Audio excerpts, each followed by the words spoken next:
Kaka Tido, pole. Asante sana. Najua na umefanya kazi na Charles Hilary kwa muda mrefu sana. Natamani tu uzungumzie kwanza umahiri wake na vitu ambavyo alikuwa anavifanya na kuweza kuelimisha hasa kupitia tasnia ya habari.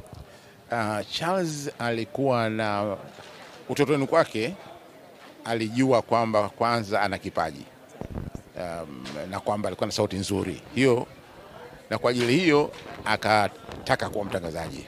Kwa hiyo ilikuwa ni ari yake kwamba nataka kuwa mtangazaji, na aliniambia kwa bahati nzuri mimi nilikuwa miongoni mwa watu ambao walimfanya aweze kuvutiwa. Lakini baada ya kupata kazi, vitu hivi alivitumia vizuri sana kwa faida yake na kwa faida ya shirika alilofanya nalo kazi na kwa faida ya taifa.